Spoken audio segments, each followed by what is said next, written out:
Welcome to Joy Unfiltered. I'm Rachel, and this is a podcast about joy. Not the shiny, performative kind. Not the everything happens for a reason kind. This is joy as a strategy. A way to stay steady when life feels loud. A way to stay human when things are hard. A way to lead, love, and live without burning out or checking out. Some episodes will be just me. Some will be honest conversations with people who have lived their way into a deeper, truer joy. No fixing, no bypassing, just real stories, real tools, and room to breathe. Let's get into it.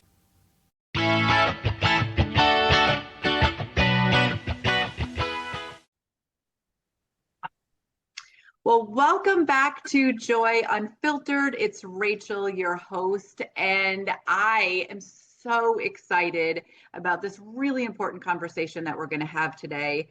I have Nicole with me today, and I'm just going to read her bio. Nicole Kelly with me today. I'm going to read through her bio, and then let's talk about kind of where we're going. Today might be a little bit different than some of the other conversations, but we're going deep on all things equality or inequality, all things that are happening in Minnesota.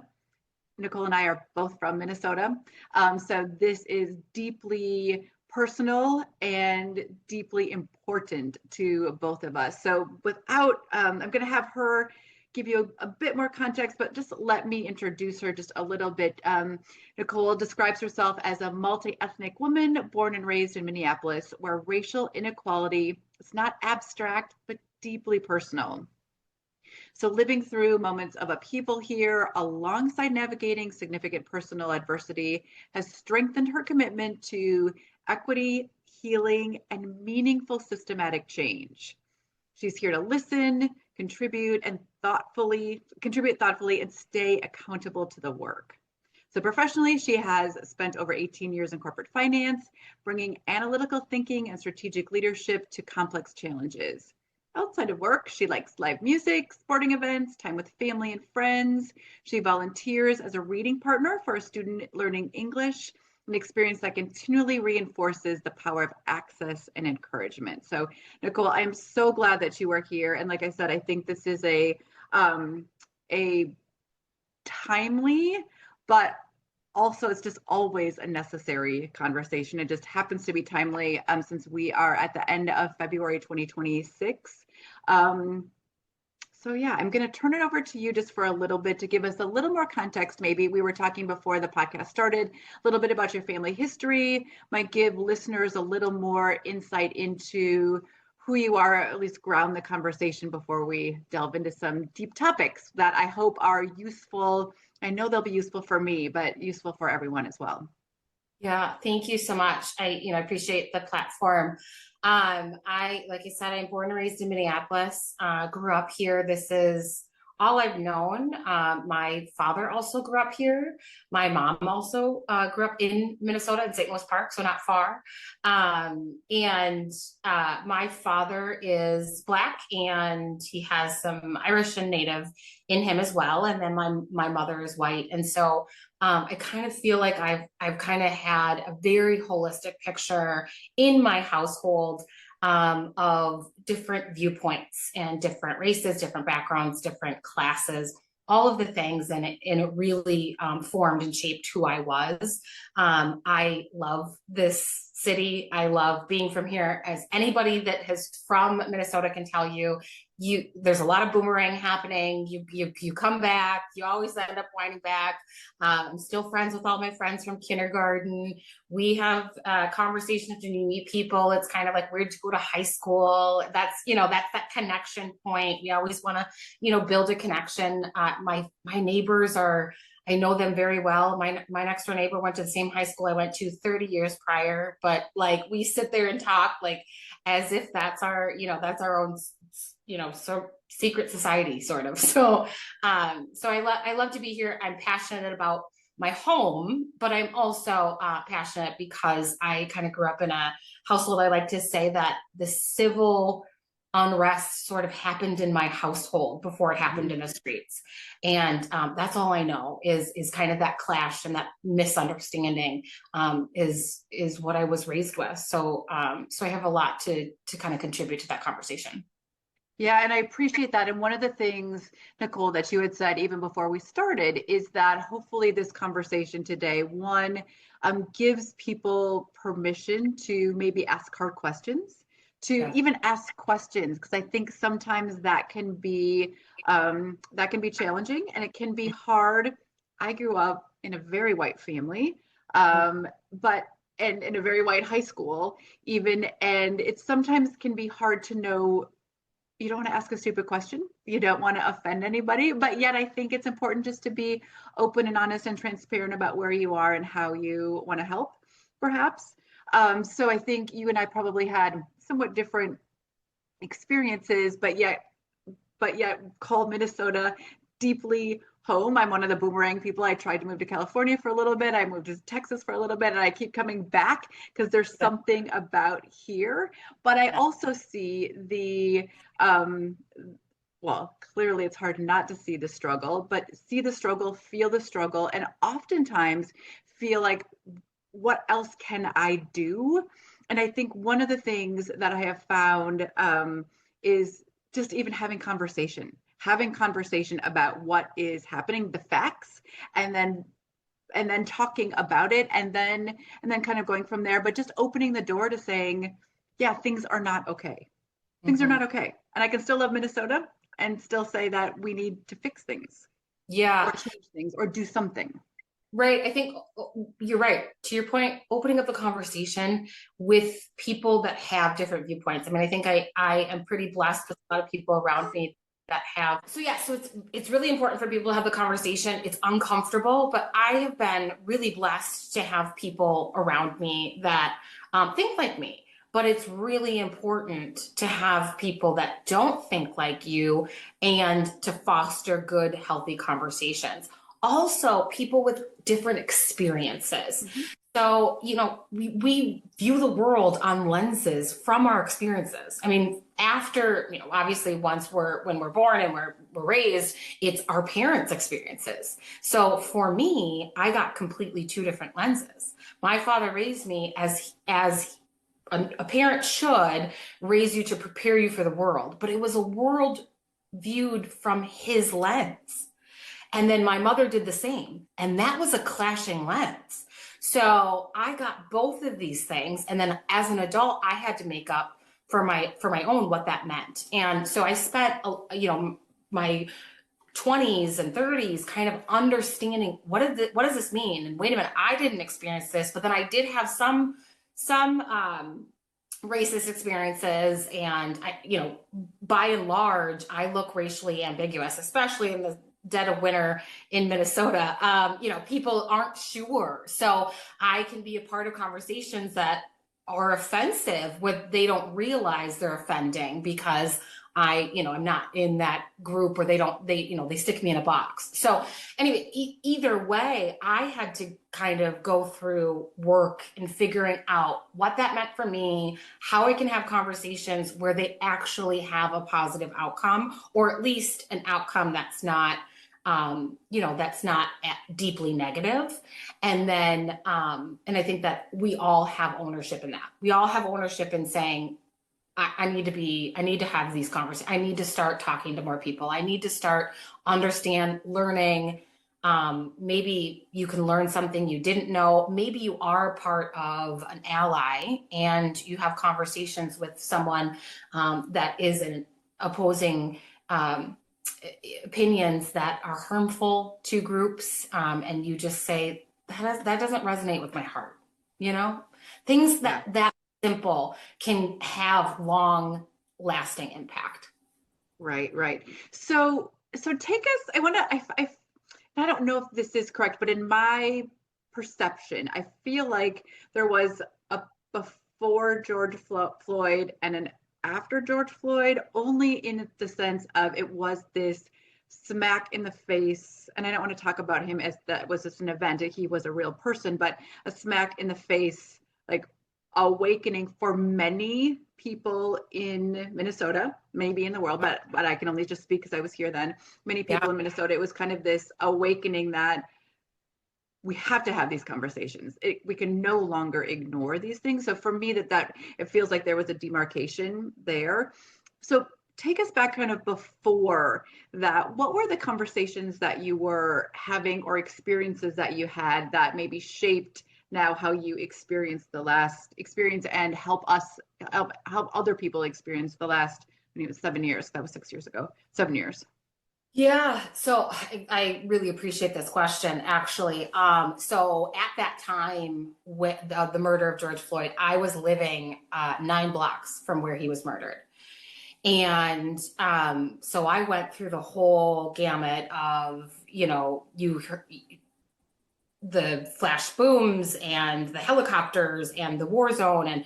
And we all, at night, we all had our bathtubs with water, just in case we needed to access water right away. Like it was just it was such a crazy time. But I remember that morning I woke up, and that night prior, he had been murdered, and my friend sent me the video, and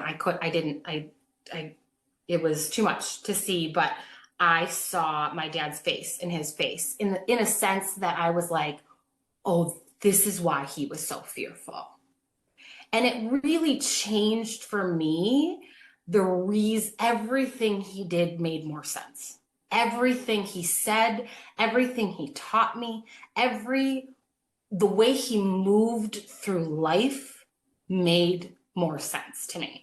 And so I had a great relationship with my father. He's passed in 2019. So he missed kind of all of this, which, in some respect, I'm kind of, thankful that he would be probably emotionally really kind of, it would be difficult for him, as it was difficult for everyone, as it's difficult for every Black body, right? But there was a deeper appreciation. There was a deeper appreciation for how everything he did had a lens and was that much more important. And I think a lot of my friends don't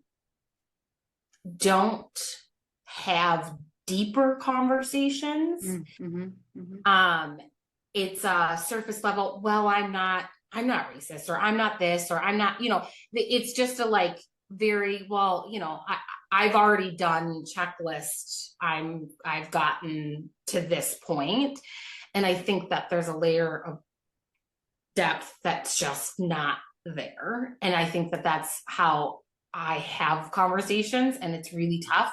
And I probably don't have a lot of friends because I have a lot of friends, but I probably have a lot of people that are like, oh my God, you're really going to make me go there. And I'm like, yes, we're really going to go there. And so since then, I tend to have a lot of meaningful conversations, whether that's a stranger on the airplane or a person at, in line at checkout at the grocery store, or my good friends who are probably sick of hearing it over and over and over again. But yeah, it's been, the world has been different. And I think we are in Minneapolis, willing to have a little bit more deeper conversations since then, in the past 6 years. Yeah. I don't know if it's unfortunately or fortunately, because I believe that it needed to, those conversations should have been happening before that. They just weren't. So, what unfortunately the impetus was some of that, but certainly needed to happen. So when you think about having those conversations, what question or questions do you wish people would ask more often, or ask at all? Yeah, I think that, well, one, I really want people to question themselves a little bit more. That is my first hope. My first hope is whenever you say things should look a certain way, that's the first sign that you should internalize that and wonder, well, why should it look that way? Why does it need, where in the books did it need? The second question I wish people would question of themselves is, when did white supremacy end in their family? Because I don't think they could truly answer that, as much as all of us, right? That's not really like, that's not just a only white person thing. I had to really look at that in my own family and with myself, but also in the Black community, in the, like it's not just a white person thing. But then the other questions, I hope, my hope is that people will ask, like, why do you think that way? Or what made you come to that conclusion? Or what experiences have you had? I think those are really important questions to kind of get to know another side or another lens, another view of other people's kind of worlds and what they've been taught. Because I think it uncovers a lot about not only, the person you may be asking, but like also internally, like, oh, well, this is how my family did things, or, oh, this is what I've always thought. And like, maybe that's not really the case. I've had some really uncomfortable conversations with some really good friends, and they've, just completely did not realize that that was something that they had an unbiased, like they were biased, but it was unconscious. It was not something that they really kind of would have questioned prior to me being there. And I think that I'm usually the only person in that friend group or in that friend circle that might question it. And so I think that when, you've got a group of friends that you all are kind of friends, or you all kind of grew up in the same area, you all kind of grew up in similar families or had similar views, different lenses can really color that and shape that conversation a little bit better. So maybe questioning also, the education, where you get your not news sources, but like where you get your kind of entertainment, I guess, right? Like having it just be one voice, one similar voice, or are you kind of, branching out, like, oh, I wouldn't normally follow this person, or I wouldn't normally watch this, but let me watch this for some color content. Yeah, and So I love the suggestion and the hope of, yes, we all need to do that internal work and to continue to question where those beliefs came from and if they're useful, right? Are they helpful? Are they useful? And also being aware of, okay, yes, this did come from X. That doesn't mean I need to continue that thought pattern. But if yeah, we can delve into, oh, this is why I think this way, because this is something that my dad said or my grandmother said or something, right? Just to recognize that and to honor that was maybe the best that person could do. So it's not a judgment. It's just the fact of that's where that information came from. And then how can I do better yeah, for the community today? yeah, Right. One of the things that just, and I've got a couple other questions too, but one of the things that led me, the conversation that you were just having about how do we expose ourselves to different ways of thinking? How do we expose ourselves to different sources?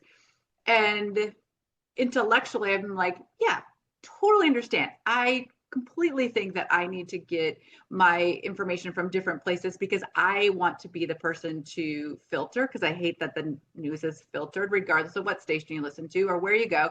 It's and inherently it has to be filtered through somebody's brain. So I get that some human being is going to filter this. Now, I think that there are sources that are less biased than others.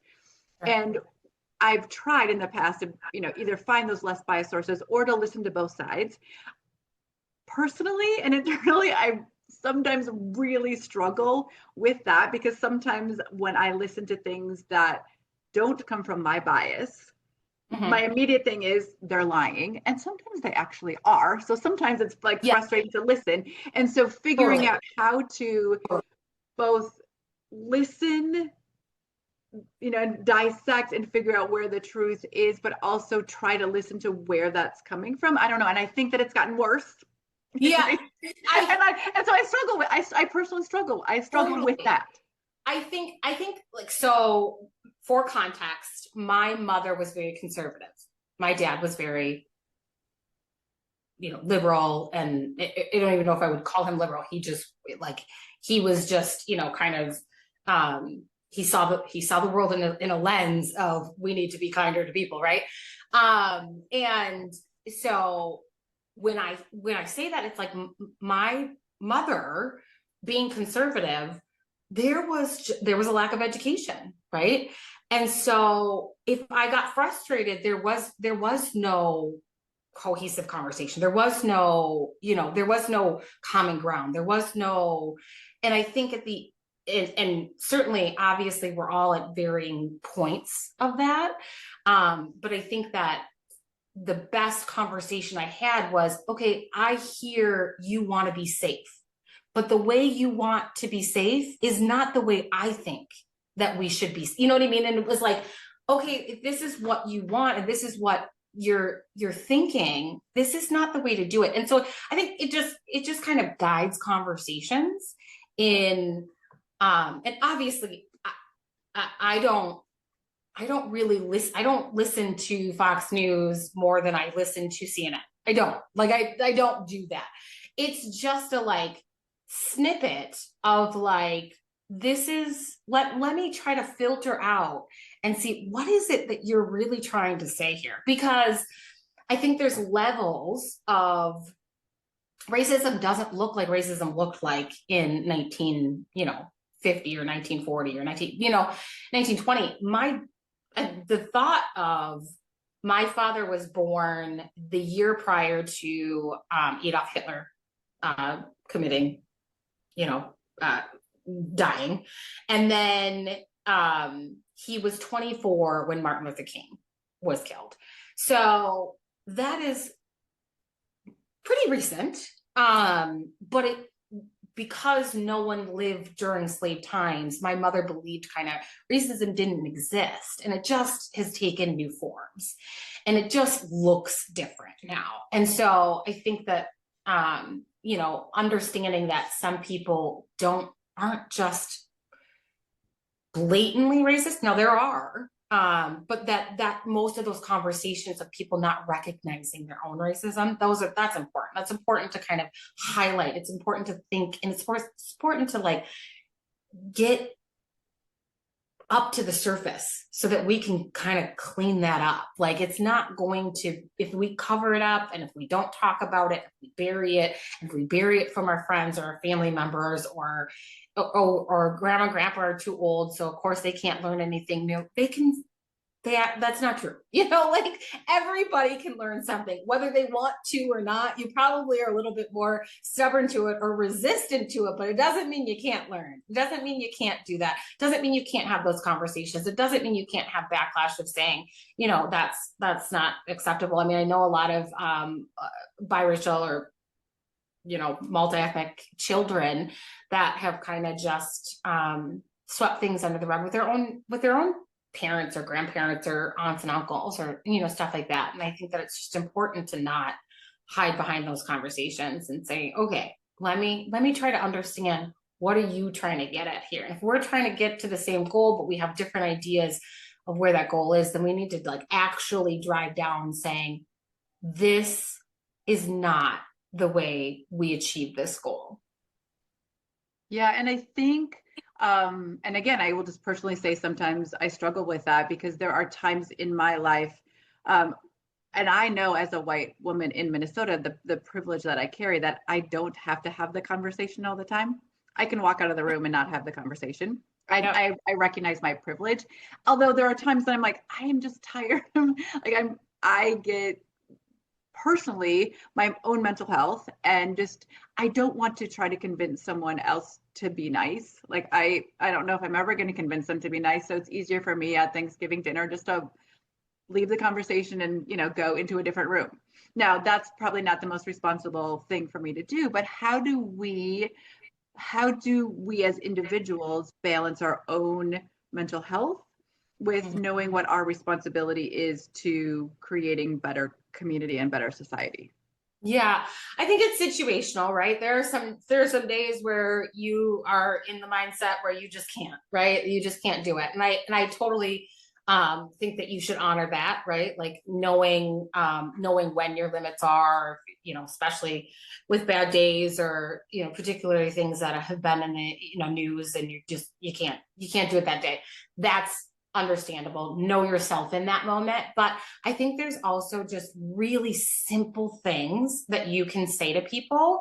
And there's a couple of phrases that I want to give that just don't really take much effort. I often say, I don't agree with that. I just don't agree with that. I rarely get back, why don't you agree with that?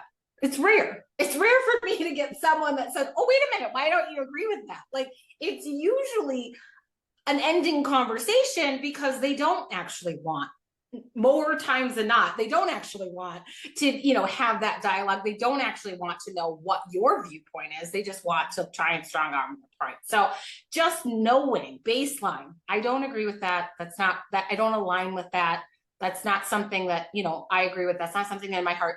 Any of those phrases that work with you, those are really good tools to just kind of shut down either a conversation or just say, this is not where I'm at, so that they know that you're not. Because I think a lot of times silence also means admission, or that you agree, right? Silence can often mean agreement with someone who's trying to strong arm their point. So that's the first one. The second one is asking. Now, this is obviously situational. If you have the space, asking, do you know what other people's experiences are? Do you know what other person's lived experience is? Do you know what a Black person's lived experience is? Do you know what an Asian person's lived experience is? Do you know what a, Latino person's experience is? Do you know what a Native, Indigenous person's experience is? Like, bringing awareness to people that this is our lived reality, but other people have lived realities that we don't often know. And everybody's got their own story to tell, which is why this is so great, and podcasts are so great, and the ability of social media and having our own voices is so great. That I love everyone's story, and everyone's story is unique. And I love meeting new people and having conversations and fostering kind of the uniqueness of, what's made us, right? So those are important. And I think I've had a lot of conversations with people that I'm like, I can hear your experience, but that's not everybody's experience just because it's yours. And so I think a lot of people, or I've often experienced people not really knowing where to go from there, right? Like, you don't really know, because if everybody looks like you and everybody in your family looks like, everybody has the same opinion, or you have friends with the same opinion or something like that, then you're like, you don't really have much to give. And then I have had a different lived experiences, but that's also goes with, white women who have a Black partner and have mixed children. They also have, that doesn't absolve them from unawareness, right? So these conversations are for everyone. This is not, I want people to realize it's not, I just don't get it because I'm white. That's not the thing. It's important for everyone. It's important for everyone to have these conversations. Yeah, I love that. And I love the two, and I wrote them down. The first one, just even saying, I don't agree with that. And you're right that, and thinking through some of the situations that I've been in, I assumed that my leaving the room also said that, but I should have vocalized it at the same time. Yeah. So I'm taking some notes and reflecting on my own actions.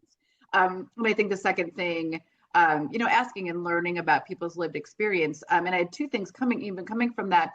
So we talked about, the silence. It was an interesting, it's been an interesting juxtaposition in the last 6 weeks or last 2 months here than in Minnesota. So I go to church at Park Avenue Methodist, which is on 34th and Park. Mhm. So, a block from where Renee Good was Mhm. murdered. And it's a pretty multi-ethnic church. And one of the things that we talked about at church was that, one, we want to be vocal because those of us who can be vocal, we want to be vocal. But on the other hand, we also need to balance this. Other people want us to be silent because we also want the church to be a refuge for people, right? So how do we be vocal about the things that we care about and that this is not okay? And on the flip side, be invisible, because there are people who clearly want to be invisible at this time for their own personal safety. So I don't know if that is something that you wrestled with or thought about, but that was certainly something that was an interesting thing that I hadn't thought about, because I, again, with my privilege, never thought about needing to be invisible, or right. And so it was interesting for me to think through, and then what is my role in that space? So I think that's and this is I'll explain it in this way. Teaching of Martin Luther King to some people was how courageous he was, and his activism, and how peaceful he was, and how segregation was wrong. And to some people, the teachings were, if you speak up, you will die. And that's like, both of those exist, right? And so there is a community that took away, you could get murdered for speaking out. And I think that is the difference of saying, like, there is fear, and there is fear that we grew up with knowing. And safety is, just obviously on a global level, safety is just a natural instinct that we're going to keep ourselves safe. We want to try and keep ourselves safe. And I think that's the fight that we're having, is that safety is not, is in the mind of people, in the perception. Sometimes, obviously some reality. But so I think that there is some calmness in just saying, I want everybody to be safe. I care about, like, having those statements of, like, what you stand for and what you care about. But yeah, I wrestled with the fact of even my speaking out and doing different podcasts and doing different things. I've wrestled with, whether I'm compromising my own safety in that.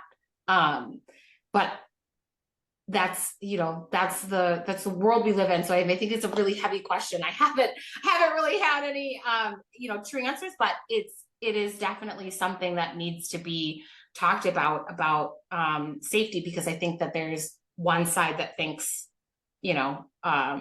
safety looks a little bit different, and that's making sure everybody's on the same level or the same playing field, and some people believe that safety looks like having that diversity and allowing to have our constitutional rights, and having these checks and balances in place and that kind of stuff.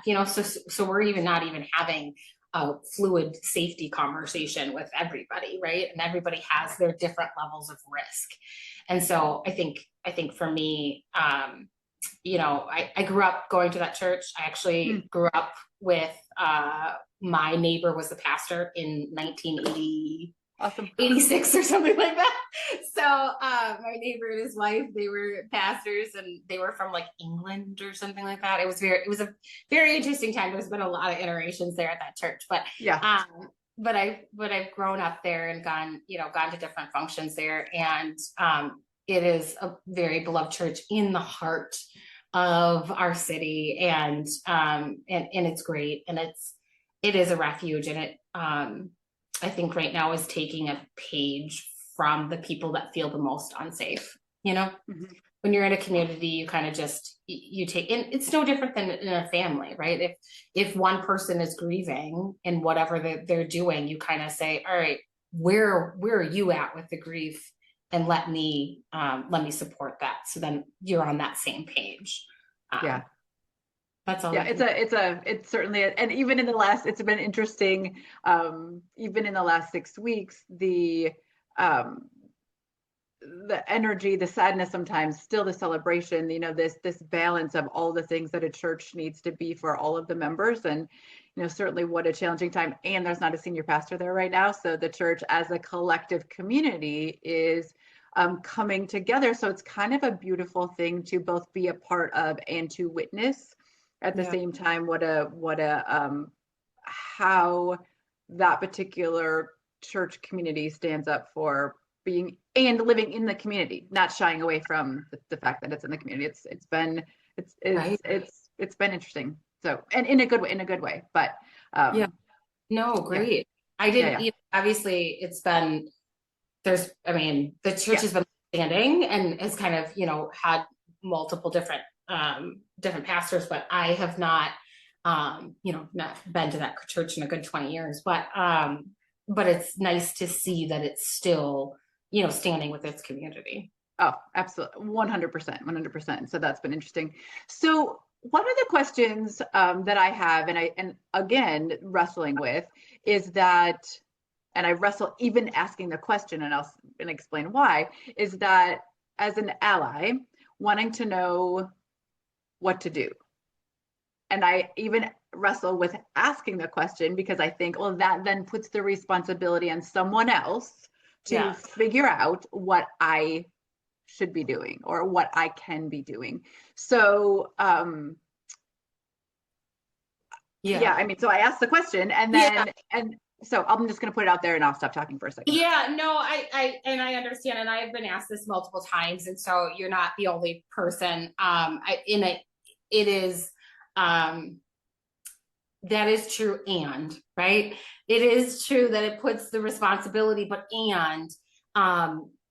if you don't know, you don't know.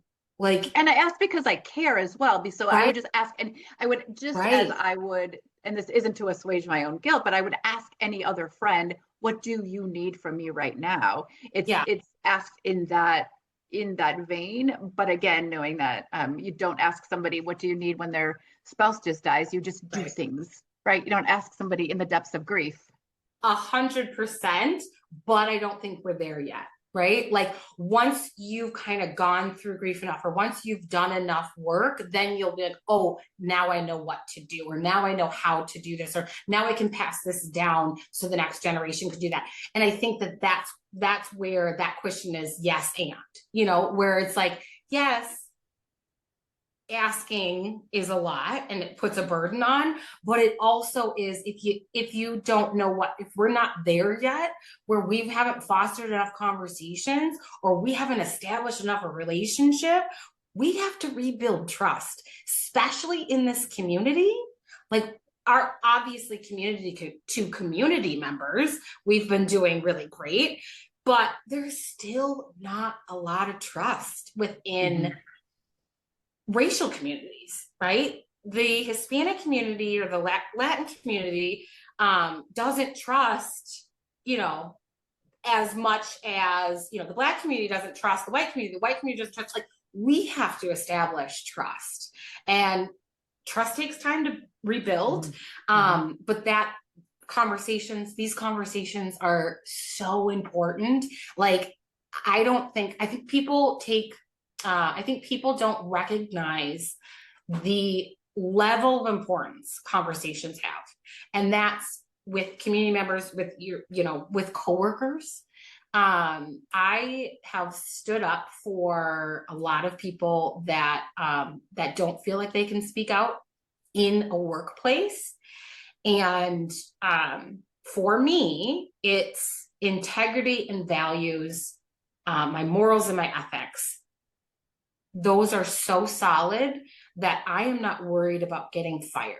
I'm not worried about getting fired saying, this doesn't suit a group of people. Now you're going to have to tell me why this works because it doesn't suit a group of people.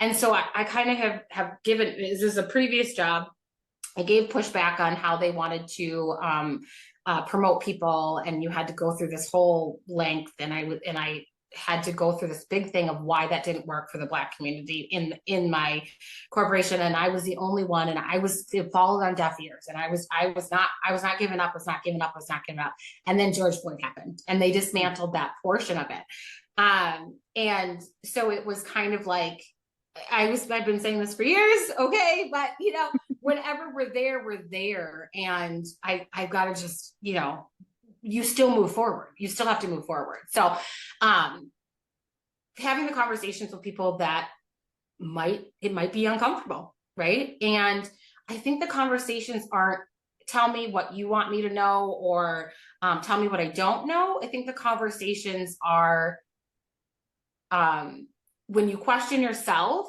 and you're unsure of, is that insensitive, or is this wrong? I actually was on another podcast, and she brought up this as an example, and I did the same thing. So I'll bring it up as an example. I lived the 9 blocks from where George Floyd was murdered. And I lived there on 35th and Grand. It was a great place to live. I loved it. I lived there for a couple years, or actually several years. And I lived with a bunch of, it was huge diversity. There was, Black, there was some Indigenous men, and they were, all outside, having drinks and kind of enjoying the sunshine as we do, as soon as it turns springtime. And I walked up to them and I was like, oh, what is this little powwow? Now, there was white community members, there was Black community members, and then there was Indigenous. And I then stopped and I was like, oh, maybe I shouldn't have said that. Like, that might have been culturally insensitive. And so I had that conversation. I was like, was that insensitive? Was that an insensitive moment? Like, did I, him and I chatted about it, and he was like, he wasn't too upset about it because I am Native. He knew that. But it was something that I was like, oh, that was just off the top of my head. Like, it was just not even, it's just something that we say. And I had to stop myself. And then I had to ask him if he was offended, right? Like, we can offend people that we don't even know or we didn't even realize. So we kind of have to catch ourselves at times, and we're not absolved. There's no person absolved from actually possibly saying something offensive and not knowing. Now, obviously, there's a lot of factors to that, right? I've established relationship with him. I don't encourage you to go up to someone you don't know. I don't encourage you to go up to a stranger. I don't encourage those conversations to be fostered by someone you don't know. You can easily, there's a lot of Black news media or Black podcasts that you could subscribe to if you don't have people that are in your inner circle that you feel like you can have those foster conversations. So that's one avenue. Hopefully you do have a coworker or someone or a friend or a neighbor or something that you can kind of befriend and understand. I feel in my own bubble. I feel in my own world, and I want to get out of that world. I don't know what that looks like. But there's obviously different churches. Obviously, is a great place to have and foster community in that way. And encouraging your church to have those groups, to have those roundtables of people coming together, of having those conversations, of having the Wednesday night prayer group turn into kind of this activism moment. I think those churches have always been the safe havens, and so those are important too. So there's little ways to kind of seek out those things that might be a little bit more uncomfortable, or those conversations need to be had though. So yeah, I think that's important. And the two things that I heard you say was one, we all can catch ourselves, and making sure that we understand our own assumptions, right? So and so one, you could have, you said that, and then having the conversation, but I was thinking too, even catching our own thought patterns. Yeah. When Renee Good was killed, I hadn't heard the whole story. my immediate assumption was that she was a woman of color. I don't Mm-hmm. know why, but I just assumed because of what was going on. And I was like, oh, Yeah. okay. Like you don't need to, you can't assume until you know the information, but like Right. catching myself in some of those things, or I mean, this is not easy. I try not to, even in gender things, right? Somebody talks about their doctor. Okay, you don't need to assume that it's a man, right? Like what? Yeah. That's stupid is that, right? I mean, so Yeah. I'm not calling myself stupid, but I think that we need to No. continue to if we push ourselves in some of those things, we can start to learn to not jump, because we're always going to jump to conclusions because that's where our brain works. But catching ourselves when we do jump to those conclusions, and then trying to retrain our brains in a Yeah. different way. But I also love the part about how do you seek out relationships with people that are different. So whether that be at work or at church or in a different community group or something, so that, and then having those conversations or having some conversations, right? Or we're just asking them what their experiences were, or things like that. It doesn't necessarily need to be when something uncomfortable happened. We can have the conversations before the uncomfortable thing happens, just to get to know them as a person, right? And then once that relationship is created, right, because that is where trust comes from, Yep. then those other conversations then aren't as awkward or uncomfortable if that trust is already built. So 100%, 100%. Have you also, this is sidebar, but have you seen it's just like I don't know if it's a viral thing, but the women that talk about I think it's called like microfeminism or something like that, where they, the things that they do, that like, for example, one person was a school nurse and she said, I always call the father first. I And mean, like, little and things that we're doing to retrain. There's like a whole list of them. Every time I see it, I like go watch and I listen, and it's like just little things of like, people saying when, if they ask when I got married, if they ask if I took my husband's last name or something, saying like, oh no, he didn't take my last name, or, just little things of saying that, like, let's get out of the status quo. Let's get out of the box of like, this is how it's always been, so this is how it's always going to be. So right. And even questioning all of those like little things. It's so funny you say that about the husband's last name though. So I'm divorced, but when I was married the first time, my husband, we took both names.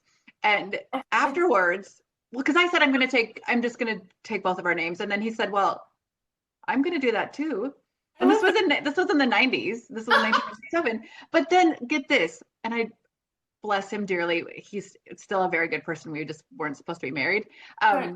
Like a year after we got married, he's like, "Did you know that most guys don't take their wife's name?" And I was like, "Yeah, I did know that. I thought it was like, oh, I just thought because you were going to do it, that's what I had to do." And I'm like, I love that. That should serve me a friend. I hope that catches on. You guys are well before your time, but yeah, I mean, didn't know yeah. So it was lovely and it was funny, but yeah. So, but you're right. It's almost like we have to rethink through almost everything that we're doing, and that's okay. And we don't have to do it all at once, right? Yeah. That's the Yeah. thing too that I want to make sure that, and maybe you've got some advice about kind of where to start as we're kind of getting towards the end of the hour, but that this can seem sometimes overwhelming that oh, I feel like I need to be doing something or whatever, and I need to change all at once so that I can be a better person. Well, and that's not it, right? We need just to take small steps to growth, because growth takes time, right? And we can't change who we are. Well, one, we can't fundamentally change what our experiences were because those are in our past, but we can refilter them or think through them. But where then should, if I am just thinking about my own personal thought patterns, like where do you suggest people start? I think obviously it's no different than anything else, right? Like treat it like going to the gym, treat it like grief. You can't consume grief in holistically, and there's no destination to it. And that's a similar thing. Take whatever works for you.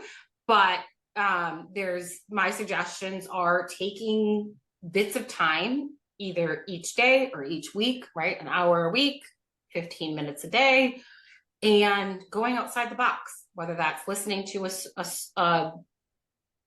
podcast, a Black podcast, or Hispanic news station, or something that's not norm, and intentionally kind of trying to ingest kind of what are those conversations, what are those thoughts process happening, and then that builds over time, right? Like just 15 minutes seems like, okay, like whatever.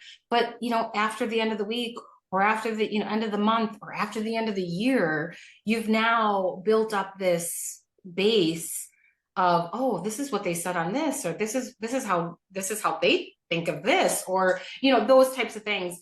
Or obviously, 15-minute conversations with a neighbor, or, something that doesn't, whatever is applicable for you, right? I think that 15 minutes or that hour a week is something that can be easily accessible, especially with social media that we have now. And I think that the people that may live in like a rural town that just really don't have access to anybody, can look on social media and say, let me subscribe to these stations, or let me subscribe to these people that I might not know, or even let me have these conversations with, here, like that, for our independent people who are kind of out there kind of doing the real work, and not filtering it, and not saying, we're not going to censor what's being said or heard or, consumed. Here's the raw information. Here's what's really truthful about different communities and how their struggles and what they're experiencing, what they're feeling. And then also understanding how to relate it, because we're all relatable, right? Like we can relate fear, we can relate struggle, we can relate grief, we can relate, these are all feelings that we feel. So I think it's easy to kind of go numb to it, and not really, and be like, just see something and not really understand the true depth of it. So in any story, kind of relating to, oh my God, could you imagine not knowing where your father was? Could you imagine your parents being abducted from their job or their car or their house, from the streets? So, being able to like relate to really what that would feel like is, I think, will permeate a little bit more. Yeah, I like that. And I like the fact, even in the first part of what you were saying, is, it really is just like any other habit. So if you want to learn a new skill, and your new skill is being a kinder, maybe even just put that more aware human being or community member, is that it just takes practice, just like going to the gym, just like doing anything else. We just need to take that. And if you, like you said, you do that in those small pieces, that adds up, and then it compounds in creating that awareness. So and again, putting yourself, understanding people's stories, right? I think that's another through line of this conversation too, is we really are just human. We're all human beings. We all have a story, and we all have that. And so if you can take the time to understand somebody else's story, right? Yeah. No, sorry. I was just gonna, holistically, right? Obviously, getting yourself out there, getting out of your comfort zone, questioning yourself, also fostering conversations. But all of that is, everybody, we might have looked at the same thing and got a different sense of it. And so it's just really enriching to understand the different sense or the different takes. And it's just like, we were to watch the same movie. My take on it might be different. 100%. Yeah. So I ask lots of people, because I'm a big, I like podcasts, clearly. Like, what are you listening to? Like, what podcast do you listen to? Just even for fun, like whatever, like what are you listening to? It's so funny. So I am like, I don't want to say situational podcaster. Um, That's fine. I was listening to a bunch of mediums, Trust Yourself podcast, which is an intuitional one. I also like the true crime stuff. And I'm also into reality TV. So there are a couple podcasts that I'll listen to that discuss the reality TV stuff. So it's a situation, right? Like when I want to get out of the world and the heaviness and I need something light, then I love watching the reality shows. And then sometimes I'm in a maybe wallow moment. I want the true crime stuff and be like fascinated by it. And then, listening to my intuition, that's actually an everyday thing. I love listening to my gut and strengthening that and listening to myself and being able to just really hone in on a skill of listening to my intuition, because I think that we've kind of got away from that. And that's not really kind of encouraged, right? And so I think that that's something that I like to practice always. So Love it. And bringing it a little bit back to joy. What brings you joy personally? oh my gosh. There's so much little things, right? I have a lot of gratitude practices, especially around big, heavy events in my life, right? If there's a big, heavy event, I will ramp up on kind of what I'm grateful for. Sometimes joy looks like as simple as a cup of tea and my blanket and, show and my peace and quiet. And sometimes it's going golfing. I love to golf. So, lately it is tutoring my little friend, my little special friend from Ecuador. He is in fourth grade and he is so sweet and he brings me so much joy because he just gets so excited to see me. And he hates reading, but he gets so excited to see me. And just his energy and the smile on his face. And when he gets it right, or when he's reading through a book or something like that, and he gets really excited about that. So that brings me joy. And then I have 3 great nieces, and and so they all are so sweet and so adorable. And it's the babies. This is what we do it for, right? It's the littles that are so impressionable and so sweet and so innocent that gives me joy. I love that. And I love that. And it just goes to show, and things that we talk about often, is that joy isn't these big major events. It is the little things, right, that we really can practice on a daily basis. So I love that. 2 more questions then. One, do you want to get to where people can get a hold of you if they want to continue some conversations or have some questions for you? Yeah. But is anything else that you want to leave the audience with? I'm just going to leave anything else that you want to leave us with? I am happy to be your point of contact if I'm the only person that you feel comfortable kind of fostering those conversations. I've done my work in order to have those conversations. I think that previously it was met a little bit more with frustration of how do you not understand this? How do you not get this? So that is the work that I personally have done to be able to have those conversations. So I'm happy to be that point of reference if that's needed, because that is what I believe my purpose is here on this earth. You couldn't have, crafted a better scenario of having a conservative mom who's white and, liberal dad who's black, and in this family dynamic. And then I look, pretty racially ambiguous. No one would just hug me. So I've been all sorts of things. I'm Hawaiian. People have asked if I'm Asian, all sorts of things. So, I want to be that person. I want to be that safer place to say, I know this might be a dumb question, but I have to ask it. Come to ask it ask it. There's no dumb questions. Let's work through that together, because that's what we're here for. That's what community's here for. That's what, that's what we're doing here on this planet. So, and then, have those conversations with anybody. If it's not me, someone else. Great. Get uncomfortable, go deeper, get uncomfortable. I love it. I love it. Thank you. I definitely appreciate your time today. If people do want to get a hold of you, how do they do that?